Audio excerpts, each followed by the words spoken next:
രാവിലെ 4 മണിക്കാണ് എഴുന്നേറ്റത്. നേരെ അടുക്കളയിലെത്തി അടുപ്പ് കത്തിച്ച് ചോറിനുള്ള വെള്ളം വെച്ച് അരി കഴുകിയിട്ടു. ഒത്തിരി നാൾ കൂടിയാണ് നമ്മൾ അവിയലുണ്ടാക്കിയത്. സ്വാതി തിരുനാളിൻ്റെ കൊട്ടാരത്തിലെ ഊട്ടുപുരയിൽ നിന്നുമാണ് അവിയൽ എന്ന വിഭവമുണ്ടായതെന്ന് എത്ര പേർക്കറിയാം? ഒരു ദിവസം ഊട്ടുപുരയിൽ ആഹാരം വിളമ്പിക്കൊണ്ടിരുന്നപ്പോൾ കറി തീർന്നുപോയി. പെട്ടെന്ന് തന്നെ കൊട്ടാരത്തിലെ ആസ്ഥാന കവിയായ ഇരയിമ്മൻ തമ്പി പാചകമേറ്റെടുത്തു. ഒരു എരിശ്ശേരി ഉണ്ടാക്കുക എന്ന ലക്ഷ്യത്തോടെ ബാക്കി വന്ന പച്ചക്കറികളെല്ലാം അരിഞ്ഞുകൂട്ടി ഉണ്ടാക്കി വന്നപ്പോൾ അവിയൽ എന്ന വിഭവമായി. അത് കഴിച്ച എല്ലാവർക്കും അതിഷ്ടപ്പെട്ടു. വീണ്ടും വീണ്ടും വാങ്ങിക്കഴിച്ചു.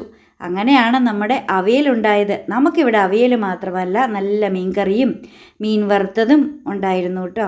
അന്നത്തേക്ക് നമ്മുടെ ചോറ് വെന്തു. ആൻസൂട്ടിന് എനിക്കുള്ള ലഞ്ച് ബോക്സിലേക്കുള്ള ചോറ് അങ്ങ് കോരി മാറ്റി, കുടിക്കാനുള്ള കഞ്ഞിവെള്ളവും മാറ്റി വെച്ച് ചോറിനെ അങ്ങ് വാർത്തിട്ടു. അങ്ങനെ ബ്രേക്ക്ഫാസ്റ്റൊക്കെ കഴിച്ച് ഞാനും ആൻസുകുട്ടനും പോകാനിറങ്ങി. ടാറ്റാ.